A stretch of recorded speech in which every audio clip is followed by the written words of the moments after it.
hobi laki-laki di Flores Timur, NTT kembali meletus pada Sabtu malam. Gunung berstatus level 6 atau awas ini meletus dengan ketinggian kolom abu sekitar 5.000 meter dari atas puncak gunung. Kolom abu teramati berwarna coklat dengan intensitas tebal condong ke arah barat daya dan barat. Petugas meminta masyarakat dalam radius 7 km dari puncak gunung serta sektoral 9 km pada arah barat daya barat laut untuk mencari tempat berlindung yang aman. Masyarakat di sekitar Gunung Lewotobi laki-laki juga diminta mewaspadai potensi banjir lahar saat hujan tiba. Sebelumnya sekitar 8.400 pengungsi yang terdiri dari anak-anak hingga lansia menempati posko pengungsian di ruangan SDK ST Pius Epu Tobi. Selain itu, pengungsi juga menempati 3 tenda yang dibangun BNPB di halaman SDK ST Pius Epu Tobi di Desa Lewo Ingu, Kecamatan Titehena. Mereka kini mengalami krisis air bersih untuk mandi, cuci, kakus, dan penerangan pada malam hari. Ini kami butuh penerangan, Pak. Penerangan lagi dari dengan obat-obatan itu. Lampu belum ada, Pak. Belum ada. Iya, kami Terus? barusan menginap satu malam. Terus air bersih? Air bersih kurang sekali, Pak. Warga diimbau tetap waspada dan selalu mengikuti arahan dari pemerintah. Dari Flores Timur, NTT, Joni Nura, iNews melaporkan.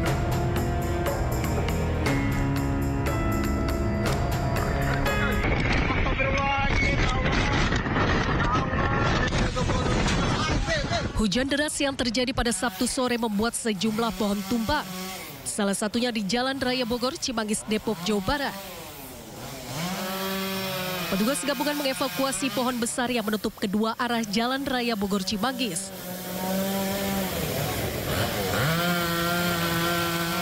Baik dari arah Jakarta menuju Bogor maupun arah sebaliknya. Salah seorang warga Depok, Suparman, mengatakan selain menutup kedua arah Jalan Raya Bogor, pohon tumbang ini pun sempat menimpa pengendara motor yang melintas dan sudah dibawa ke rumah sakit terdekat. Ketibaan. Terus berapa orang? 1 orang. Kondisinya gimana, Pak? Ya nggak bisa apa-apa. Dibawa kemana, Pak? Kayaknya sentra medika apa mana ya tadi? Ambulan. Pakai ambulan ke rumah sakit. Akibat pohon tumbang, arus lalu lintas mengalami kemacetan.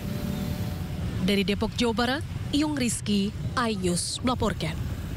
Pemirsa, hujan angin melanda Kota Bogor, Jawa Barat mengakibatkan pohon tumbang menimpa warung, rumah, dan 3 mobil hingga rusak parah. Seorang warga yang sedang berteduh mengalami luka akibat tertimpa pohon dan langsung dilarikan ke rumah sakit.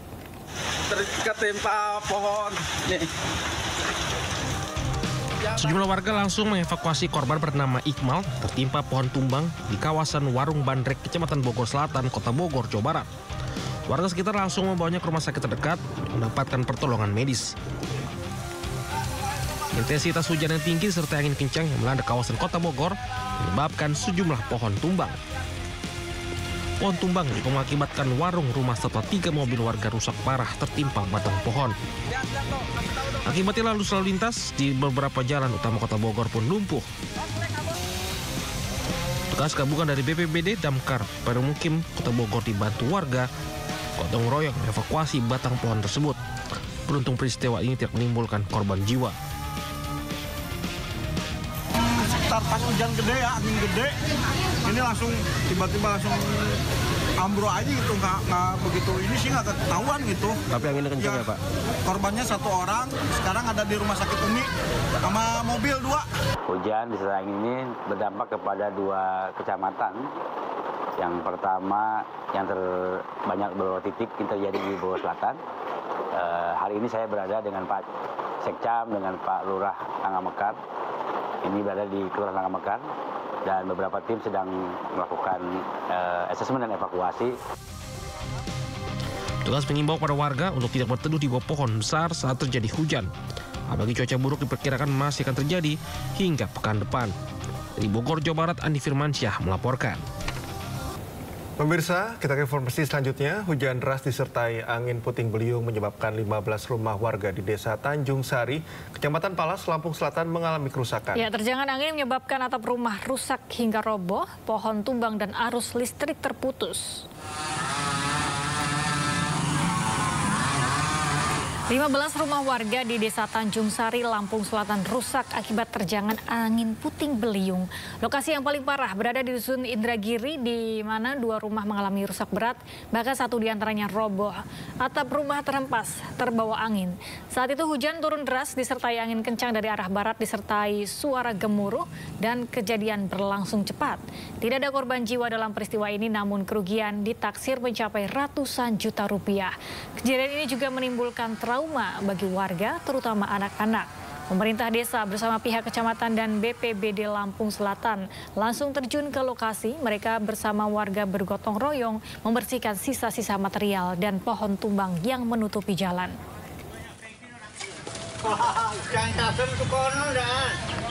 Hujan lebat, angin kencang, memporak-porandakan ya.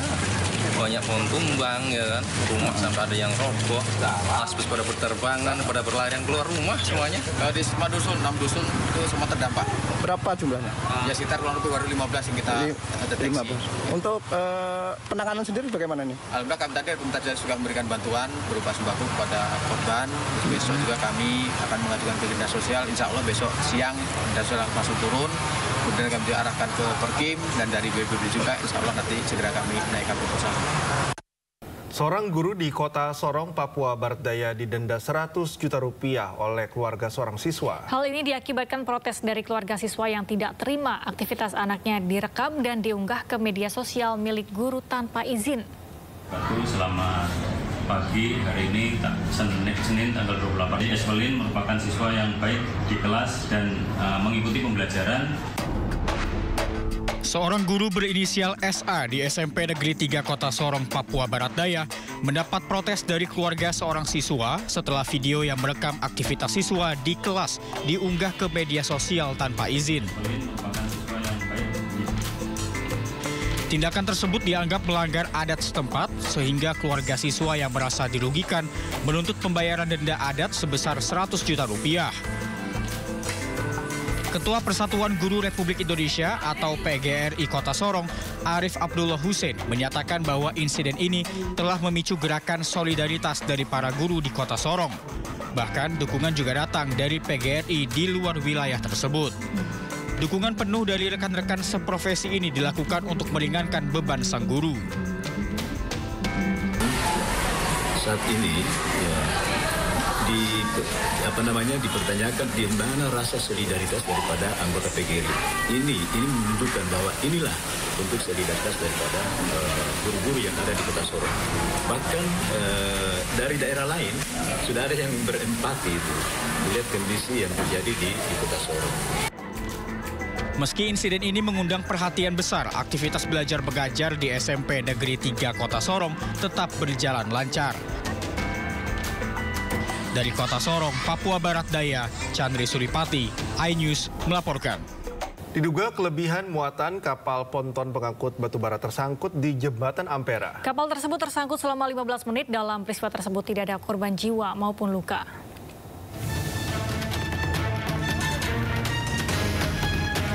Inilah detik-detik saat kapal tongkang bermuatan batubara ini tersangkut di Jembatan Ampera saat melintas di perairan Sungai Musi. Diduga kapal tongkang ini tersangkut karena muatan batubara terlalu tinggi hingga tidak bisa melewati Jembatan Ampera. Menurut warga, kapal tersangkut selama 15 menit. Warga berharap pemilik kapal lebih memperhatikan lagi isi muatan kapal agar tidak mengganggu kapal-kapal kecil yang beraktivitas di perairan Sungai Musi. Sekitar jam 1 lebih lah. 1 lebih? Ngapa dia tuh? Muatan tinggi gini. Tinggi ya. Itu baik. Nyangkut weh, lama udah ada nyangkutnya tuh. Sekitar berapa lama? Berapa lama lagi, Gor? Berapa jam lah. Berapa jam? Di pangkas dulu berarti kemarin tuh. Enggak, mundur. Oh, enggak mundur weh. Balik lagi sana. Beruntung tidak ada korban jiwa dalam peristiwa ini dan tidak mengganggu aktivitas perairan Sungai Musi. Dari Palembang, Muhammad David melaporkan.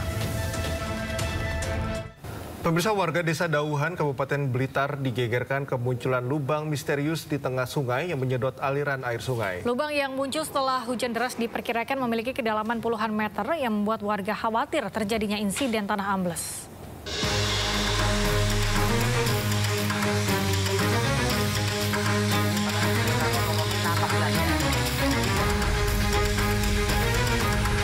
Warga merekam sebuah lubang yang muncul di tengah sungai di Desa Dawuhan, Kecamatan Kademangan, Kabupaten Blitar.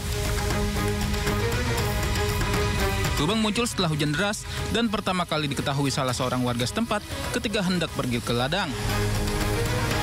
Lubang ini diperkirakan memiliki kedalaman lebih dari 10 meter karena langsung menyedot aliran sungai. Sebelumnya aliran sungai Kalisat ini selalu kering dan sering dilewati kendaraan. Namun saat kejadian, sungai sedang dipenuhi air karena hujan lebat, sehingga air langsung masuk ke dalam lubang misterius ini. Warga khawatir keberadaan lubang ini menjadi tanda-tanda awal fenomena tanah ambles.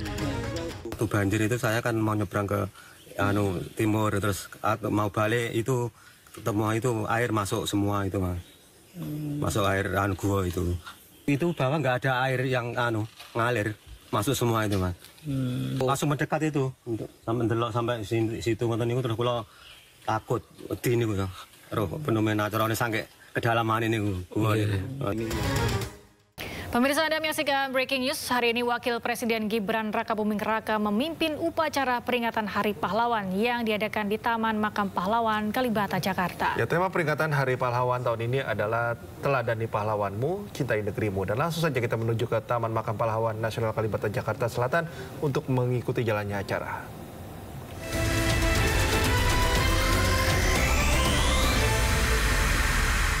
Kemudian upacara ini diwakili oleh Wakil Presiden Gibran Rakabuming Raka, di mana nantinya Gibran akan bertindak sebagai inspektur upacara yang akan memimpin ziarah nasional dalam rangka peringatan Hari Pahlawan tahun 2024 dengan tema Teladani Pahlawanmu, Cintai Negerimu. Dan sejumlah tokoh maupun pejabat negara juga telah hadir secara bergantian di TMP Kalibata, Jakarta Selatan. Dan nantinya untuk Wakil Presiden Gibran Rakabuming Raka beserta Ibu Selvi Gibran Rakabuming Raka dijadwalkan akan tiba di lokasi acara pada pukul 8 waktu Indonesia Barat. Itu artinya sekitar 13 menit lagi. Dan untuk pakaian yang digunakan oleh para peserta upacara, ini adalah pakaian dinas upacara. Kita lihat ini adalah mobil yang ditumpangi oleh Wakil Presiden Gibran Rakabuming Raka berplat RI2, telah hadir 13 menit lebih awal dari rencana. Wakil Presiden hadir pada pukul 7.47 waktu Indonesia Barat. Republik Indonesia tiba di Taman Makam Pahlawan Nasional Utama Kalibata.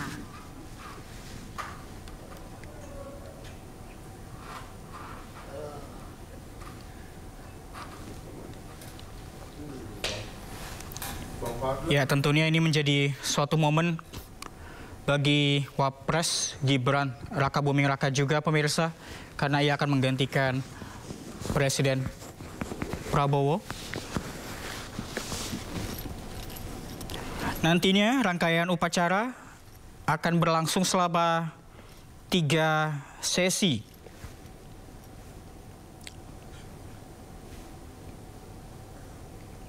Lapor upacara ziarah nasional dalam rangka peringatan Hari Pahlawan tahun 2024 siap dimulai. Laksanakan.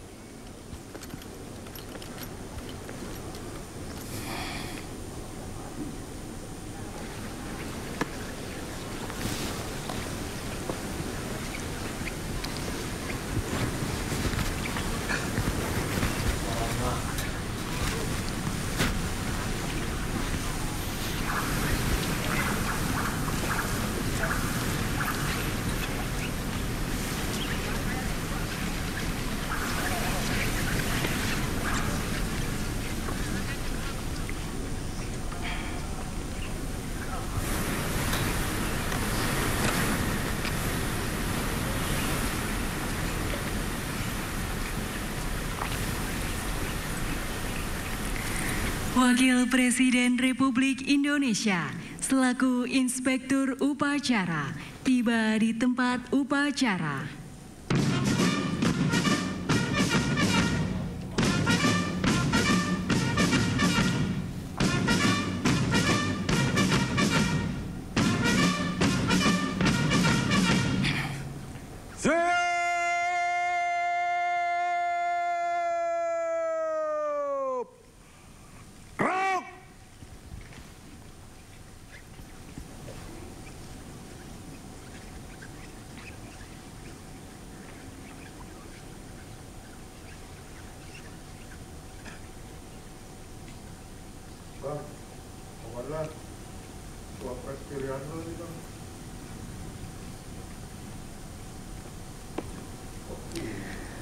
Laporan Komandan Upacara kepada Inspektur Upacara.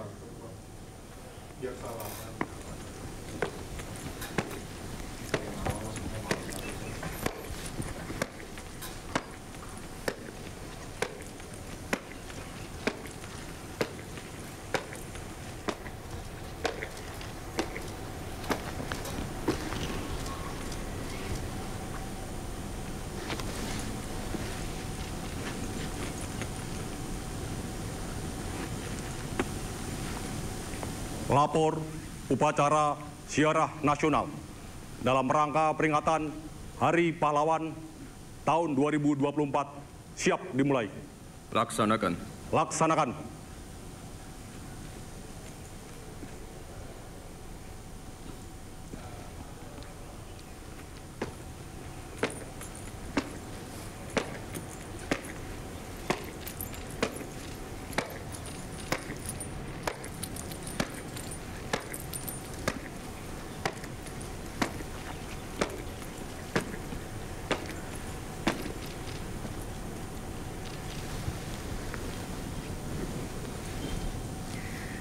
Penghormatan kepada arwah pahlawan dipimpin oleh Komandan Upacara. Kepada arwah pahlawan, hormat senjata!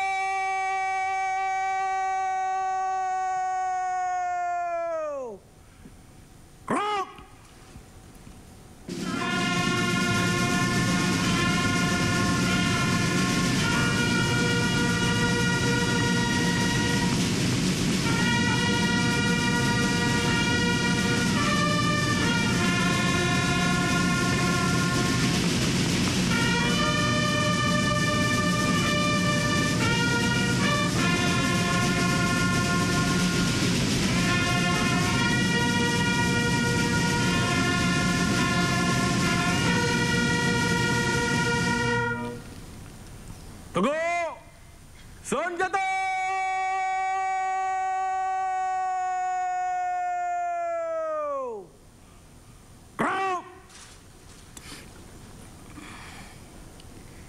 Mengenang pertempuran 10 November 1945 di Surabaya.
Mengheningkan cipta dipimpin oleh Inspektur Upacara.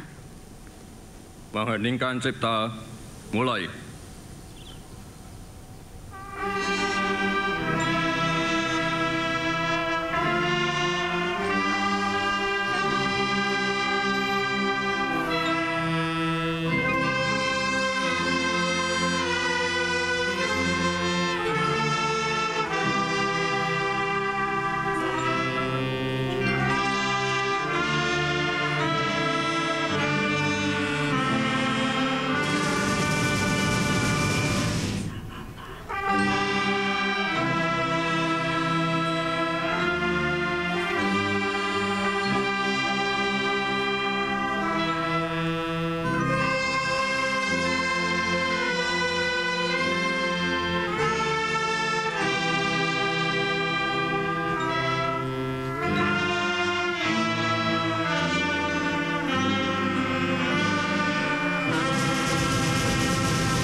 Peletakan karangan bunga oleh Inspektur Upacara.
Pembacaan doa untuk arwah pahlawan dipimpin oleh Direktur Jenderal Bimbingan Masyarakat Islam.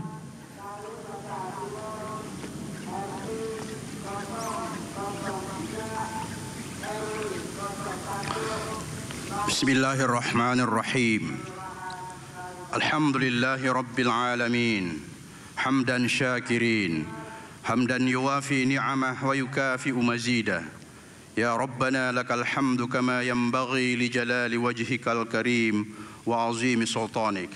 Allahumma salli wa sallim ala Sayyidina Muhammadin wa ala alihi wa sahbihi ajma'in. Ya Allah yang Maha Rahman, segala puji dan syukur kepadamu kami persembahkan atas semua karunia yang telah Engkau anugerahkan. Kami bersyukur karena Engkau masih memberi kesempatan mengenang perjuangan dan besarnya pengorbanan para pahlawan. Masukkan mereka semua ke surga-Mu yang penuh kemuliaan. Semoga kegigihan dan pengorbanan mereka kami jadikan teladan. Ya Allah, Tuhan yang Maha membalas, kami yang mewarisi bangsa ini belum mampu membalas jasa dan pengorbanan para pahlawan yang penuh tulus ikhlas yang menghadiahkan kami generasi bangsa jembatan emas. Semoga jejak pahlawan mampu kami retas sebagai bentuk balas, membangun Ibu Pertiwi sepenuh daya dengan integritas tanpa batas. Ya Allah, Tuhan yang merajut Nusantara dalam bingkai kebangsaan, rahmati para pendahulu kami dengan ridho dan ampunan.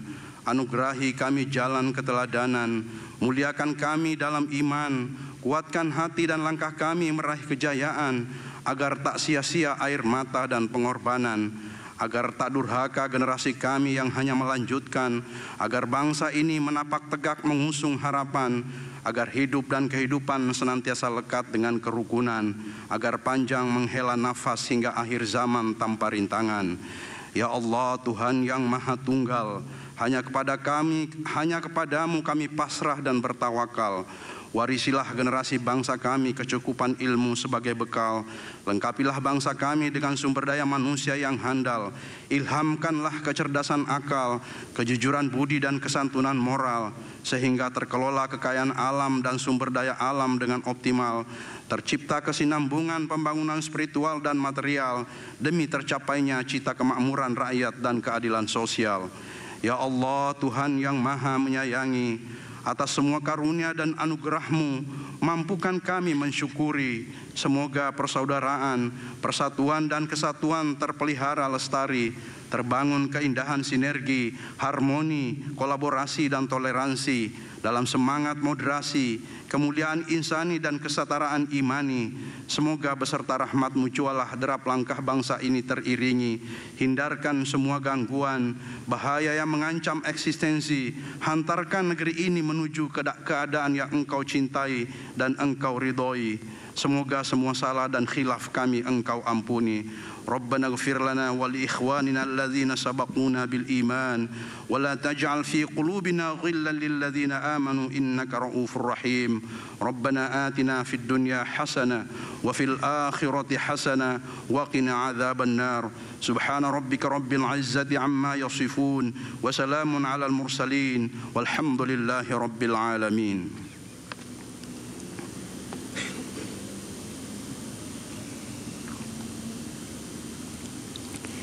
Penghormatan terakhir kepada arwah pahlawan dipimpin oleh Komandan Upacara. Kepada arwah pahlawan, hormat senjata!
Teguh senjata!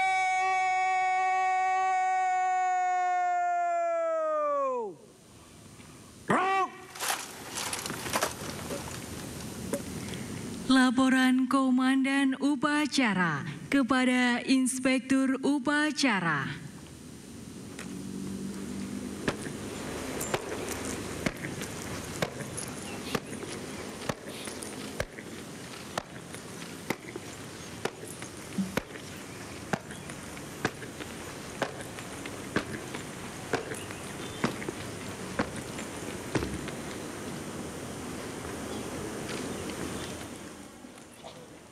Upacara telah dilaksanakan, laporan selesai.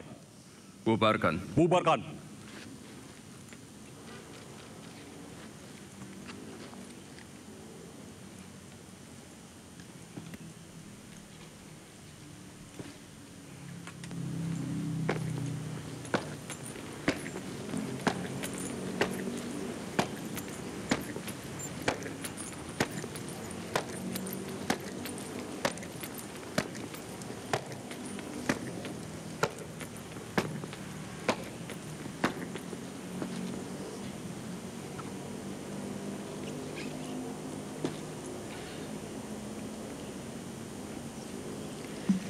Inspektur Upacara meninggalkan tempat upacara, dilanjutkan dengan tabur bunga.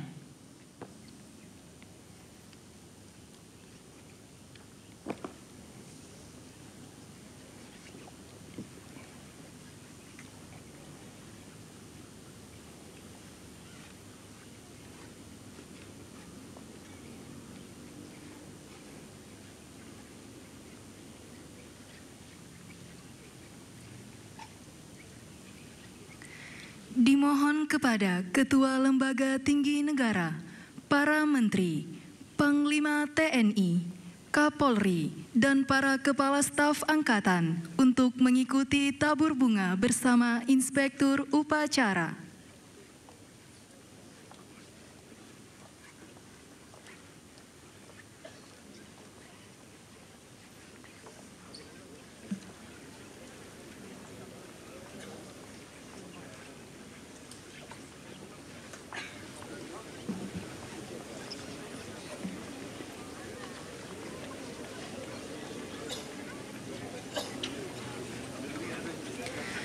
Untuk para Pati TNI Polri dan pejabat Eselon 1 serta undangan lainnya dimohon melaksanakan tabur bunga di sisi barat dan timur Taman Makam Pahlawan Nasional Utama Kalibata. Untuk deputasi menyesuaikan dengan rencana.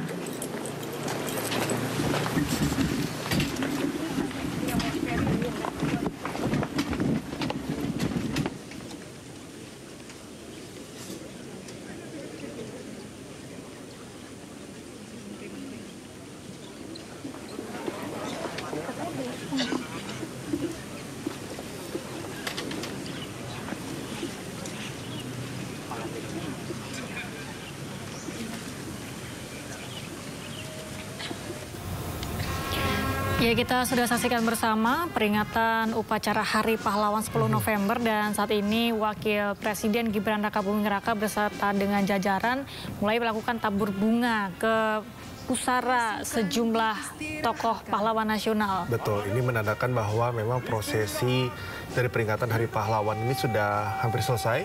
Kalau kita tadi bisa melihat jalannya upacara peringatan Hari Pahlawan ini berlangsung dengan lancar ya Galuh, dari awal kedatangan Wakil Presiden Gibran Rakabuming Raka, kemudian sampai dengan tadi upacara puncaknya berlangsung dengan hikmat. Ya, ada pun sejumlah makam yang dikunjungi untuk ditaburkan bunga. Ini beberapa diantaranya ada makam almarhum Presiden ketiga Republik Indonesia Baharudin Yusuf Habibie beserta dengan istrinya Hasri Ainun Habibie, kemudian almarhum istri Presiden ke-6 RI Kristiani Herawati atau Ani Yudhoyono dan Wakil Presiden ke-4 RI Umar Wira Hadi Kusuma. Betul, ini sebagai salah satu pemberian penghormatan secara simbolik ya kepada Presiden ketiga Republik Indonesia, kemudian juga Ibu Negara dan juga Wakil Presiden Umar Wira Hadi Kusuma. Tentu ini penghormatan kepada keseluruhan pahlawan yang sudah sangat berjasa kontribusinya bagi negeri ini untuk meraih kemerdekaan tentunya, ataupun juga dalam banyak sekali jasa-jasanya. Pemerintahan juga. Seperti halnya almarhum Eyang Habibie yang kita tahu Mr. Crack ini banyak sekali jasanya untuk negeri ini. Juga ada pula makam-makam yang ditaburi bunga di pusaranya. Ada dari Wakil Presiden ke-5 RI, HR Sudarmono, kemudian Wakil Presiden ketiga RI, Adam Malik, dan beberapa pahlawan revolusi serta beberapa pahlawan tanpa nama lainnya juga akan dikunjungi oleh Wakil Presiden Gibran Rakabuming Raka bersama dengan rombongan untuk menabur bunga. Kita lihat juga pada prosesi penaburan bunga ini juga sama ya, Galuh, diikuti oleh sejumlah pejabat lainnya seperti jajaran di Menteri di Kabinet Merah Putih, kemudian ada 2 pimpinan tertinggi dari TNI dan juga Kepolisian, ada Panglima TNI dan juga Kapolri, diikuti juga dengan 3 Kepala Staf Angkatan, baik Angkatan Darat, Udara maupun Laut. Ya, kita ada melihat ada Gus Ipul di sana ya, Menteri Sosial, dan biasanya untuk peringatan Hari Pahlawan 10 November dipimpin oleh langsung Kepala Negara yaitu Presiden Prabowo Subianto, namun mengingat bahwa Presiden Prabowo sedang melakukan kunjungan bilateral ke sejumlah negara sehingga tidak dapat hadir dalam peringatan Hari Pahlawan di tahun ini. Karena ini momen pertama bagi seorang Gibran Rakabuming Raka ya untuk memimpin sebuah prosesi hari besar ya di Indonesia. Ya, kita tahu mungkin pada 10 November ini diawali dari kisah heroik dilakukan oleh pemuda Surabaya pada waktu itu. Arek-arek Surabaya Arek-arek Surabaya. Merobek bendera merah putih biru. Itu birunya disobek di Hotel Yamato.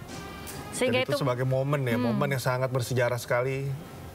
Apa namanya aksi heroik dari area-area Surabaya ini yang juga diikuti juga tentunya dari daerah lainnya yang membakar semangat untuk sama-sama mencapai kemerdekaan. Termasuk kalau kita ngomongin Hari Pahlawan, ini kita ada pahlawan revolusi juga yang kemarin sudah kita peringati pada awal Oktober, Hari Kesaktian Pancasila di 1 Oktober, yang mana hari ini juga Wakil Presiden beserta rombongan akan menaburkan bunga juga di makam-makam pahlawan revolusi. Dan aksi-aksi heroik pahlawan revolusi ini ya akan menerima atau akan ditaburi bunga langsung. Ditaburi bunga di pusaranya. Aksi-aksi heroik ini bukan hanya terjadi di Surabaya saja, termasuk Bandung Lautan Api, sehingga menjadi sebuah lagu juga yang artinya bahwa pada saat itu daerah-daerah di seluruh Indonesia berusaha, para tokoh-tokoh di tiap-tiap daerah berusaha untuk terus memperjuangkan kemerdekaan bangsa Indonesia. Ya, ini bisa dikatakan sebagai efek yang terus, kalau bahasa sekarang itu viral Galuh. Jadi semenjak ada Sumpah Pemuda, itu kan menyatukan seluruh kalau bisa dibilang dulu negara-negara kecil ya di Nusantara ini untuk bersatu meraih kemerdekaan. Makanya semangat untuk berjuang meraih kemerdekaan itu akhirnya bisa dimaknai oleh seluruh pemuda-pemuda di daerah. Kalau kita mungkin sedikit mengulas sejarah, kenapa pada 10 November ini ditetapkan sebagai Hari Pahlawan, yang dipicu mulai dari aksi heroik pemuda menyobek bendera warna biru, yang kemudian akhirnya menimbulkan perpecahan di situ dan hingga memakan banyak korban jiwa. Namun karena aksi tersebut berhasil menunjukkan kepada dunia bahwa kita adalah negara yang tidak mudah dijajah. Dan kita terus berjuang untuk terus menunjukkan bahwa kita adalah negara yang berdaya. Sadar akan kedaulatan, bahwa kita memang harus berdaulat di tanah sendiri. Itu adalah ide dasar utama sebetulnya yang dicanangkan juga oleh founding fathers kita. Begitu ya, mulai dari duit tunggal kita, Bung Karno, Bung Hatta, kemudian juga sejumlah founding fathers lainnya itu kan menanamkan hal yang sama. Sehingga memang akhirnya perjuangan ada yang lewat diplomasi, ada yang lewat militer, tapi dua-duanya sama-sama militan, bisa bilang seperti itu. Iya. Kalau ngomong soal kepahlawanan ini tidak jauh-jauh dari bagaimana kita merdeka. Banyak buku-buku sejarah menceritakan bahwa kita itu dijajah 350 tahun lamanya. Padahal sebenarnya itu mitos. Iya, ada yang mengatakan seperti itu. Iya, menurut keterangan atau penelitian yang dilakukan oleh ahli sejarah, ada sebuah buku tentang penjajahan, J.J. Rizal yang menulis bahwa Indonesia tidak dijajah selama 350 tahun. Tapi?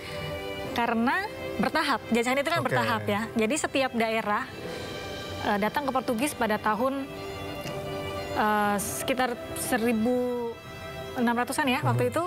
Dan itu ada perlawanan di situ. Artinya ketika ada perlawanan, maka Indonesia tidak dijajah dong. Dan itu berpindah-pindah, bukan hanya di wilayah katakanlah Sumatera. Kemudian berpindah lagi ke wilayah Jawa, berpindah lagi ke wilayah Maluku. Jadi bukan secara keseluruhan Indonesia dijajah gitu. Betul. Walaupun memang untuk beberapa daerah bisa dikatakan dijajah secara ekonomi karena ada VOC di situ. Nah, dipekerjakan tuh kan. Dipekerjakan.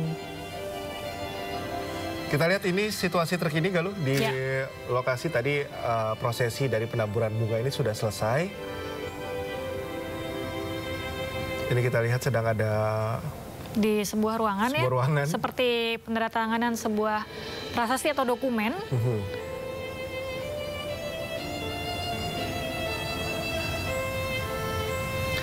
Memang kalau kita berujuk pada jadwal resmi, memang setelah adanya penaburan bunga akan ada pengisian kesan dan pesan oleh Inspektur Upacara, kesan dan pesan. Kemudian setelah adanya pengisian kesan dan pesan oleh Inspektur Upacara, maka prosesi keseluruhan dari peringatan Hari Pahlawan ini selesai. Iya, karena Inspektur Upacara ini sudah bisa meninggalkan lokasi. Sepertinya ini sedang menuliskan pesan dan kesan dari kegiatan atau agenda peringatan Hari Pahlawan hari ini.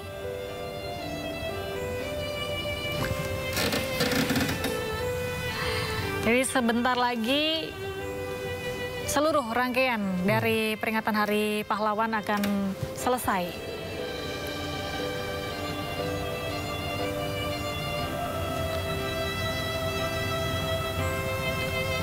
Kita selalu memperingati Hari Kemerdekaan, kemudian Hari Pahlawan setiap tahunnya.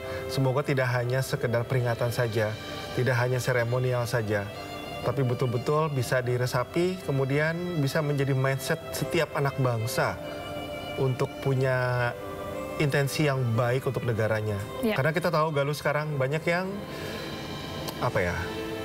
melenceng, justru mencelakai negaranya sendiri. Nah itu yang kadang-kadang kalau kita bisa meresapi, maka mindsetnya bisa sama gitu ya.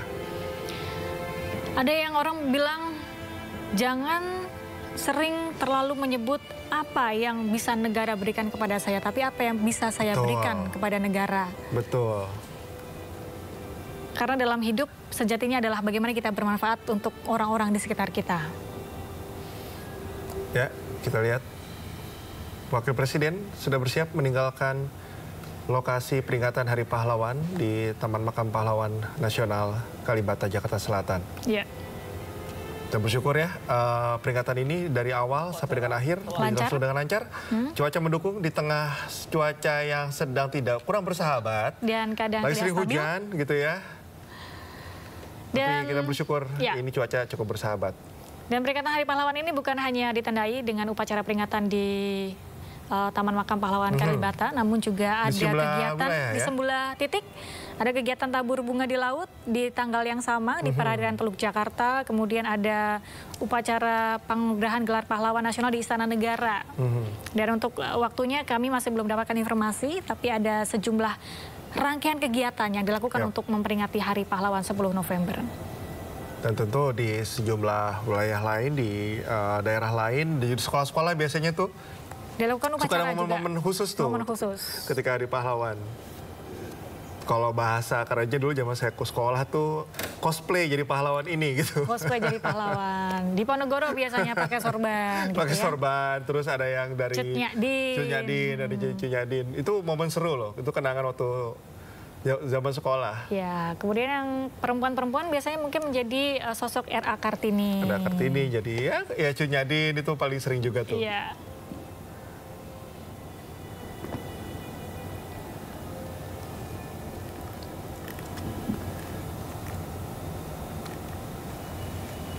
Ya kita lihat ini sejumlah barikade masih berjaga di area Taman Makam Pahlawan ya.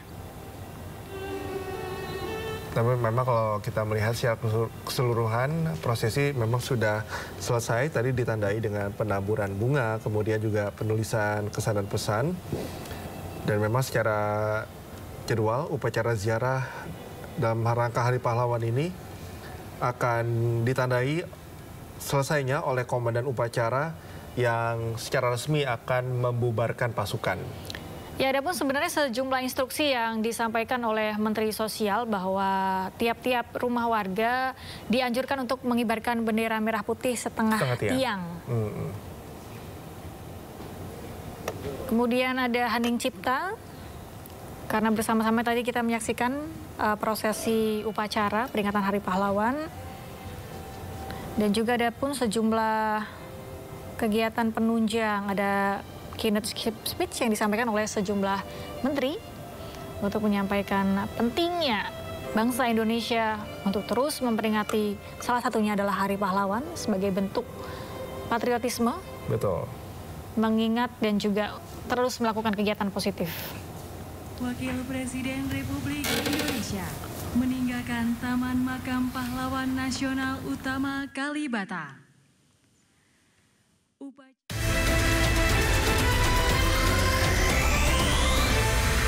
Di SLTA, kemudian ada kunjungan-kunjungan ke keluarga pahlawan, pemberian bantuan, dan lain sebagainya.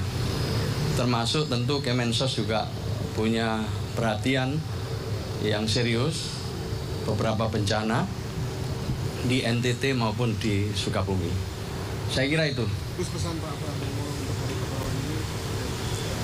Iya, pesannya ya tentu yang diharapkan nilai-nilai kepahlawanan itu, maka temanya itu kan salah satu kita terjemahkan itu dari arahan Pak Presiden itu, ya, teladani pahlawanmu dan juga cintai negerimu. Banyak nilai-nilai yang bisa diteladani dari para pahlawan kita, pendiri bangsa ini, mulai dari kesabarannya, kesabaran menuntut ilmu, kesabaran konsolidasi, dan yang kedua juga kerelaannya untuk mengutamakan kepentingan bersama, menekan kepentingan pribadi dan golongan. Yang ketiga, para pahlawan berpikir masa depan, berpikir tentang masa depan, berpikir tentang generasi yang akan datang. Dengan keimanannya mereka berjuang di dunia dan juga untuk kepentingan akhirat. Itulah terjemahan kita dari arahan Presiden. Gus, ini kan pengumuman hari pahlawan nasional kan setelah Pak Presiden pulang, ya, apakah sudah ada nama-namanya? Kita tunggu aja ya. Jadi seperti tahun-tahun sebelumnya, Mensos mengusulkan kepada Presiden melalui Dewan Gelar. Nanti Dewan Gelar tentu akan melaporkan kepada Presiden, dipilih 6 dari 16 itu. Penegasan berarti menunggu Pak Prabowo? Iya, tentu harus menunggu Presiden. Yang pilih Pak Presiden? Nanti melalui pertimbangan Dewan Gelar. Melalui pertimbangan Dewan Gelar. Terus di pemerintahan baru ini ada komitmen dari pemerintah untuk veteran dan keluarga veteran? Iya, jelas ada perhatian ya. Kita juga termasuk ke para lansia ya, termasuk ke ke difabel ya, termasuk juga para keluarga pahlawan. Kita akan memberikan perhatian yang lebih kira-kira ya di masa-masa yang akan datang. Mungkin ada dukungan tambahan nanti. Kita kemarin ketemu dengan para keluarga pahlawan ya, macam-macam, dari keluarganya Pak Nasir, keluarganya Muhammad Hatta, Bung Hatta ya, keluarganya banyak sekali pahlawan kita yang kumpul. Mereka memberikan masukan, dan tentu tugas kita adalah mengakomodasi, kemudian menjadikan masukan itu menjadi bagian dari kebijakan dan program kita ke depan. Ya, cukup ya. Penegasan Pak, terakhir Pak. Maksudnya apa aja? Ya, di antaranya bagaimana mereka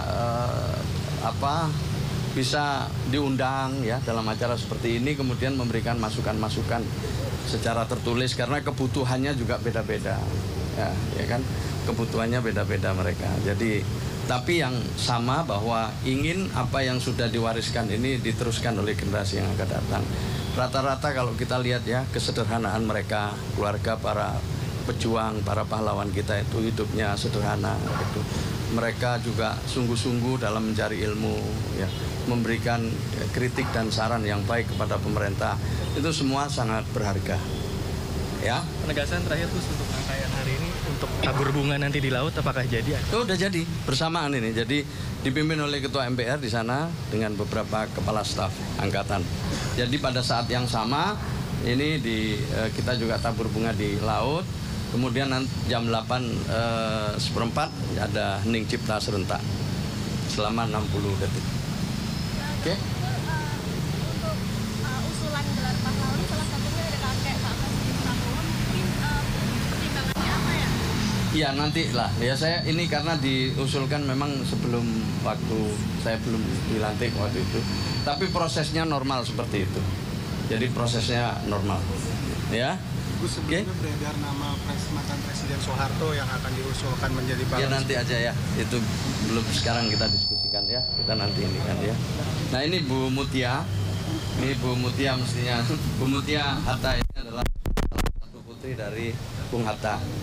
Beliau menjadi pendamping kita dan beliau menjadi Ketua Umum Hari Pahlawan. Monggo Bu, sini. Sama Pak ini, yang beliau ini biasa tahu semua, cucunya Panglima Sudirman, jadi lengkap sudah ini. Monggo sini. Monggo Bu. Ya, enggak. Mungkin kalau ada yang tanya. Prof Muti, gimana harapannya untuk Hari Pahlawan pada tahun ini? Ya, saya kira yang penting adalah sosialisasi tentang perjuangan pahlawan dan soal nilai-nilai kepahlawanan itu harus lebih disebarkan ya. Pak Menteri sangat positif. Dan kami juga kebetulan saya ketua dari Ikatan Keluarga Pahlawan Nasional Indonesia. Maaf ya saya lari jadi. Tapi luar biasa, beliau ini luar biasa sekali ya. Jadi beliau yang mendampingi, beliau juga ada cucunya Agus Salim juga. Nasir, semua cucu-cucu para pahlawan itu mendampingi kami. Jadi yang penting adalah supaya mulai tahun ini, apalagi Bapak Menteri Sosial sangat sangat responsif, hebat sekali. Kita belum sudah kelihatan kerjasamanya ya Pak. Ya. Terima kasih. Mudah-mudahan dengan begitu anak-anak muda generasi penerus kita memahami perjuangan. Jadi tiap masa ada tantangan sendiri, tapi prinsip yang cita-cita kemerdekaan harus disosialisasikan terus dan diteladani. Makanya judul tahun ini adalah Teladani Pahlawanmu, Cintai Negerimu. Itu. Iya, saya kira begitu. Jadi kalau caranya para pahlawan kita sekarang ini ya sabar untuk tidak nyebar hoak atau hook, ya, tidak sabar untuk belajar mencari ilmu, untuk tidak terpancing. Jadi sehari-hari ini kesabaran kita diuji dengan kemajuan teknologi untuk memanfaatkannya dengan baik misalnya. Jadi banyak sekali beliau kemarin yang tidak membuli teman, itu juga hal-hal yang perlu diteladani ya dari mencintai bangsa.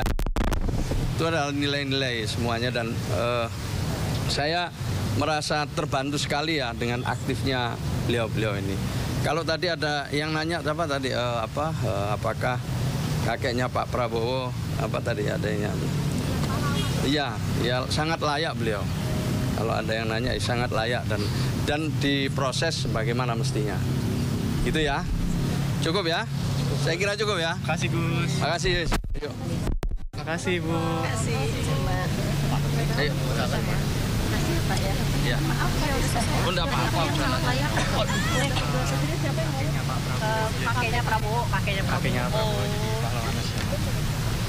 Ada Apri aku di sana. Oh nggak tahu. Tanya siapa? Join my sis. Ya, halo. Kakeknya Prabowo itu yang di belakang. Oh ini. Kakak. Iden ya? Iya. Baru saja tadi kita saksikan keseluruhan rangkaian peringatan atau prosesi peringatan Hari Pahlawan di Taman Makam Pahlawan Nasional Kalibata. Ya, prosesi kali ini diinspekturi oleh Wakil Presiden Gibran Rakabuming Raka mengingat bahwa Prabowo sedang melakukan kunjungan bilateral ke sejumlah negara. Kemudian juga dilanjutkan dengan Maheningkan Cipta, kemudian dilanjutkan dengan tabur bunga di pusara sejumlah para pahlawan, termasuk para dari wakil presiden maupun presiden yang telah gugur, kemudian termasuk pahlawan revolusi dan sejumlah pahlawan tanpa nama. Kemudian dilanjutkan juga dengan penulisan kesan dan pesan terhadap peringatan Hari Pahlawan untuk tahun ini. Dan secara keseluruhan kita lihat prosesi berjalan dengan lancar, tidak ada halangan cuaca pun mendukung. Artinya prosesi peringatan Hari Pahlawan tahun ini bisa dilaksanakan secara hikmat. Ya. Dan kegiatan rangkaian untuk memperingati Hari Pahlawan ini bukan hanya dilakukan di Taman Makam Pahlawan Kalibata saja, namun dilakukan sejumlah titik. Ada juga tabur bunga di laut, di Teluk Jakarta juga dilakukan di hari yang sama. Kemudian juga diinstruksikan bagi masyarakat untuk mengibarkan bendera satu tiang penuh di peringatan Hari Pahlawan ini. Untuk mengetahui jalannya langsung peringatan Hari Pahlawan, kita akan mencermati rekan Jen Cahyani di Taman Makam Pahlawan Kalibata. Sepertinya untuk tamu undangan sudah mulai meninggalkan lokasi Taman Makam Pahlawan Kalibata, begitupun dengan Wakil Presiden Gibran Rakabuming Raka yang hari ini memimpin upacara ziarah nasional memperingati Hari Pahlawan 10 November di TMP Kalibata juga sudah meninggalkan lokasi. Namun nampaknya tadi kami tidak mendapatkan statement atau keterangan apa-apa dari Wakil Presiden kita Gibran Rakabuming Raka. Indonesia. Namun tadi kami sempat menerima beberapa keterangan dari Menteri Sosial Saifullah Yusuf yang menyampaikan bahwa untuk kali ini peringatan Hari Pahlawan 10 November tidak langsung disampaikan untuk nama-nama baru yang menjadi pahlawan nasional karena akan menunggu Presiden Prabowo Subianto yang saat ini sedang melakukan kunjungan ke beberapa negara di luar negeri. Dan seperti itu tadi statement dari Menteri Sosial Saifullah Yusuf. Dan untuk dari Menteri Sosial sendiri tadi menyampaikan akan mengajukan 16 nama, namun juga belum di-spill atau belum diberitahukan siapa sajakah nama-nama yang diajukan tersebut untuk mendapatkan gelar sebagai pahlawan nasional begitu. Namun tadi ada yang menanyakan apakah kakek dari Prabowo Subianto presiden kita ini layak untuk dijadikan pahlawan nasional, dan dijawab langsung oleh Menteri Sosial bahwa kakek dari Presiden Prabowo Subianto sangat layak untuk mendapatkan title atau gelar tersebut, dan nanti kita lihat apakah akan masuk ke dalam jajaran nama-nama yang akan disampaikan untuk menjadi pahlawan nasional. Dan tadi untuk rangkaian acaranya sendiri, Reza dan juga pemirsa, untuk waktunya sendiri tadi tepat waktu dan juga lebih awal ya dari jadwal yang seharusnya. Jadi untuk rangkaian peniupan trompet pertama dan juga trompet kedua ini juga dari jadwal yang seharusnya yakni pukul 7.42 tadi sempat maju karena memang untuk Wakil Presiden Republik Indonesia yang memimpin acara pada hari ini, Gibran Rakabuming Raka yang menjadi inspektur upacara, datang lebih awal, dan juga tadi sekitar pukul 8.20 atau 8.30 waktu Indonesia Barat ini upacara sudah selesai dan dilanjutkan dengan prosesi tabur bunga di beberapa makam pahlawan yang ada di Taman Makam Pahlawan Kalibata. Dan saat ini sepertinya tamu undangan sudah mulai meninggalkan lokasi Taman Makam Pahlawan, dan tentu saja satu hal yang kami sampai saat ini masih cari tahu atau masih menunggu yakni siapa sajakah nama-nama yang masuk ke dalam daftar pahlawan nasional yang akan diumumkan nantinya setelah Presiden Prabowo Subianto pulang dari kunjungannya ke luar negeri. Sementara itu, Reza.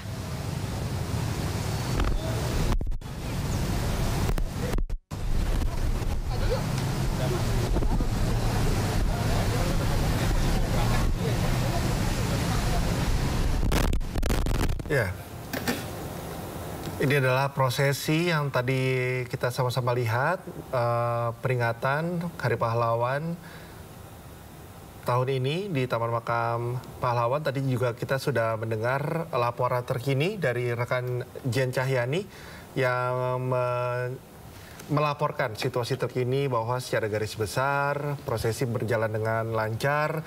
Kemudian juga tadi ada beberapa statement yang disampaikan oleh Menteri Sosial Saifullah Yusuf atau Gus Ipul.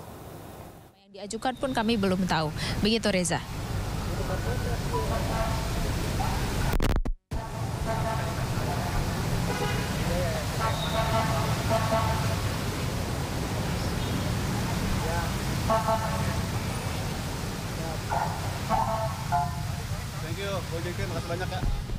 Pemirsa, Anda kembali menyaksikan Sindo Today. Presiden Prabowo berkunjung ke Cina untuk melakukan pertemuan bilateral dengan Ketua Kongres Rakyat Nasional Perdana Menteri dan Presiden Cina Xi Jinping. Oke. Di Beijing, Pak. Ini lihat sini semuanya. Pak Prabowo di Beijing. Presiden Prabowo Subianto tiba di Beijing, Cina pada Jumat malam untuk mengawali rangkaian kunjungannya ke sejumlah negara. Kedatangan Prabowo disambut antusias sejumlah mahasiswa Indonesia yang sedang menempuh pendidikan di negeri tirai bambu. Lawatan Prabowo di Cina dimulai dengan bertemu Ketua Kongres Rakyat Nasional Cina, Zhao Leji, di Great Hall of the People, Beijing. Prabowo mengapresiasi sambutan hangat dari pemerintah dan rakyat Cina yang menjadi simbol penghargaan mendalam terhadap hubungan bilateral antara kedua negara. Prabowo juga menyampaikan rasa terima kasih kepada Zhao Leji dan seluruh anggota Kongres Rakyat Nasional Cina atas kesempatan dan kehormatan yang diberikan. Prabowo juga bertemu dengan Perdana Menteri Cina Li Qiang di tempat yang sama. Prabowo menyebut sejumlah kontrak bisnis antara perusahaan asal Cina dan Indonesia akan segera ditandatangani dengan nilai investasi mencapai lebih dari 10 miliar dolar Amerika. I think this shows the great friendship and the great respect that the People's Republic of China holds towards Indonesia. And I would like to emphasize once again that we consider China to be a very important friend and important partner, not only for now but for the future. Presiden Prabowo menekankan pentingnya kunjungan kenegaraan ini sebagai bentuk komitmen untuk mempererat persahabatan dan kerjasama antara Indonesia dan Cina. Selain Zhao Leji dan Li Qiang, Prabowo juga bertemu dengan Presiden Cina Xi Jinping di hari yang sama. Tim iNews melaporkan. Presiden Republik Indonesia Prabowo Subianto bertemu dengan Presiden Cina Xi Jinping di Beijing, Cina, Sabtu kemarin dalam kunjungan Prabowo ke Cina. Sebelum melanjutkan perbincangan, Presiden Cina menggelar upacara penyambutan bagi Prabowo di Balai Besar Rakyat Beijing. Usai pertemuan, Xi Jinping mengatakan kepada Prabowo bahwa Cina ingin terus menjalin kerjasama dengan Indonesia, menulis babak baru demi keuntungan bersama bagi kedua bangsa. Menyambut pernyataan Xi Jinping, Prabowo membalas dengan menegaskan kembali komitmen Indonesia untuk mempererat persahabatan dan kerjasama antara Indonesia dan Tiongkok. Pertemuan bilateral antara Prabowo dan Xi Jinping ini menjadi perhentian pertama dari rangkaian kunjungan perdana ke luar negeri Prabowo setelah menjadi Presiden Republik Indonesia. Tim Liputan iNews melaporkan. Ya, setelah bertemu dengan Ketua Kongres Rakyat Nasional dan Perdana Menteri Cina, Presiden Prabowo Subianto mengunjungi Monumen Pahlawan Rakyat Tiananmen, Cina. Ya, Prabowo mengikuti prosesi peletakan karangan bunga sebagai bentuk penghormatan kepada para pahlawan di Cina.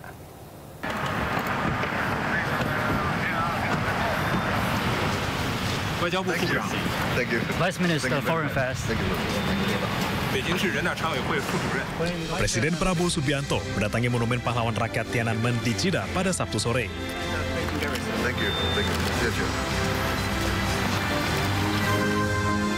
Prabowo mengikuti prosesi peletakan karangan bunga atau flower tribute sebagai bentuk penghormatan kepada para pahlawan di Cina. Proses ini berlangsung usai Prabowo bertemu dengan Ketua Kongres Rakyat Nasional Cina, Zhao Leji, dan Perdana Menteri Cina, Li Qiang, di Great Hall of the People, Beijing.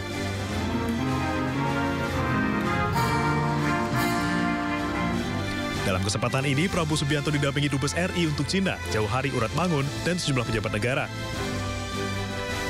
Prabowo disambut langsung oleh Menteri Luar Negeri Cina, Sun Weidong.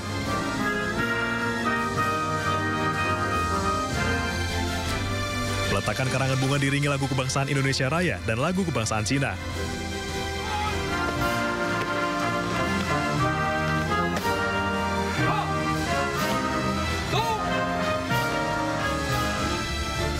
Flower tribute ini adalah prosesi yang sering dilakukan oleh kepala negara yang sedang berkunjung ke negeri tirai bambu.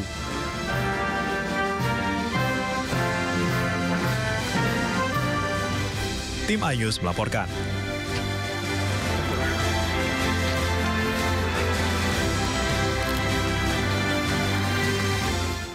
Kantor Pos Negara Ukraina baru-baru ini merilis perangko bergambar Presiden Indonesia Prabowo Subianto. Perangko bergambar Prabowo merupakan bentuk penghormatan negara Ukraina atas dilantiknya Prabowo Subianto sebagai Presiden ke-8 Republik Indonesia pada 20 Oktober lalu.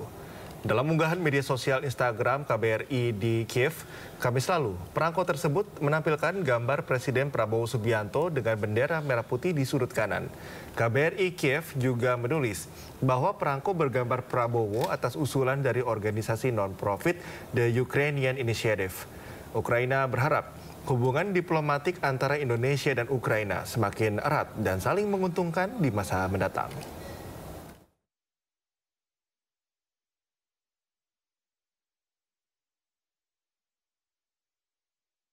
Calon Gubernur Jakarta nomor urut 1 Ridwan Kamil belusukan dan menerima dukungan dari warga Ciracas, Jakarta Timur. Dalam belusukan tersebut, Ridwan Kamil berjanji menciptakan 1 juta lapangan pekerjaan bagi pemuda Jakarta, serta melanjutkan program KJP yang sudah dilakukan di era Anies Baswedan.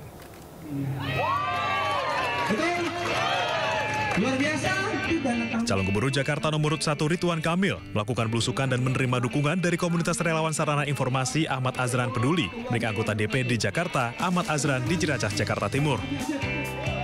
Dalam kesempatan ini, Ridwan Kamil mempromosikan program unggulannya seperti 1 RW 1 miliar 1 tahun, kredit mesra, dana abadi untuk kebudayaan Betawi, serta menciptakan 1 juta lapangan pekerjaan. RK optimis bisa memenangkan Pilgub Jakarta 1 putaran. Ya, kawan-kawan, saya alhamdulillah hari ini mendapat dukungan resmi dari senator dan komunitas senator Bang Ahmad Azran yang ada di wilayah-wilayah seluruh Jakarta. Ini menguatkan semangat kita, mudah-mudahan karena memang pergerakan itu masifnya rata-rata di 3 minggu terakhir ya. Sehingga kita bisa lihat dan saya saksinya sendiri hari ini dan besok-besok tuh pergerakan luar biasa. Kim sangat solid, sangat kompak dan ini yang membesarkan hati. Insya Allah kita menang 1 putaran supaya warga juga tidak terlalu berlama-lama dalam pemilu ya. Nah kita terus bergerak, saya tiap hari 8-15 agenda, hanya sanggup 8, 7-nya di disposisi bentrok acara, tapi poinnya menunjukkan aktivitas sedemikian banyak untuk jadwal saya aja, karena kita terus bersemangat untuk menyapa warga, meraih simpati dari warga. RK juga menegaskan akan menggratiskan sekolah swasta serta melanjutkan program KJP yang sudah berlaku sejak era mantan Gubernur Jakarta Anies Baswedan. Dari Jakarta, salam rahmat, Yudi Richard Sutrisno, iNews melaporkan. Calon Gubernur Jakarta nomor urut 3, Pramono Anung belusukan di area Chinatown dan Pasar Petak 9 Glodok. Ya, bersama aktor kawakan Roy Marten, Pramono menyapa warga dan sejumlah pedagang sekaligus menyerap aspirasi mereka. Calon Gubernur Jakarta nomor urut 3 Pramono Anung didampingi aktor kawakan Roy Marten turun menyapa warga di area Chinatown dan Pasar Petak 9 Glodok, Jakarta Barat. Kedatangan Pram disambut antusias oleh sejumlah pedagang dan warga sekitar. Pram dan Roy juga menyempatkan diri mampir ke sejumlah toko-toko legendaris seperti toko kopi Estaki hingga tempat pangkas rambut kota yang pernah dikunjungi oleh sejumlah toko seperti Presiden RI ke-7 Joko Widodo. Beberapa kali berbincang dengan sejumlah pedagang di Pasar Petak 9, Pram mengaku mendapatkan pesan untuk memperbaiki sejumlah sarana pasar.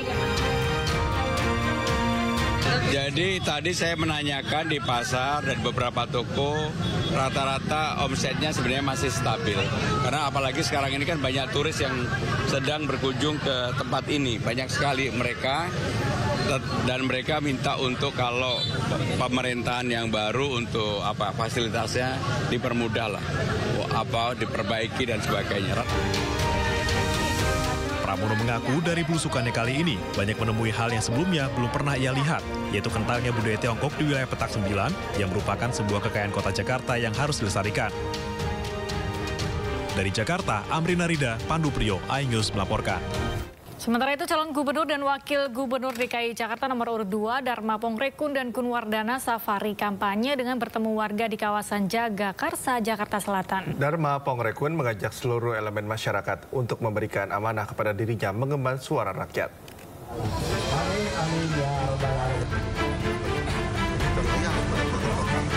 Calon gubernur dan calon wakil gubernur Jakarta nomor urut 2, Dharma Pongrekun dan Kunwardana kembali melanjutkan safari kampanyenya di kawasan Jagakarsa, Jakarta Selatan, Jumat sore.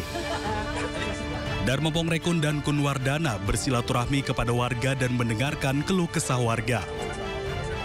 Calon gubernur nomor urut 2 ini menegaskan dalam kampanye puncaknya nanti akan mengundang seluruh elemen masyarakat. Bahwa rakyatlah yang berkuasa, rakyatlah yang berkumpul untuk menyampaikan amanahnya kepada kami sebagai amanat penderitaan rakyat, dan kami sebagai petugas untuk menerima mandat, menerima perintah dari rakyat.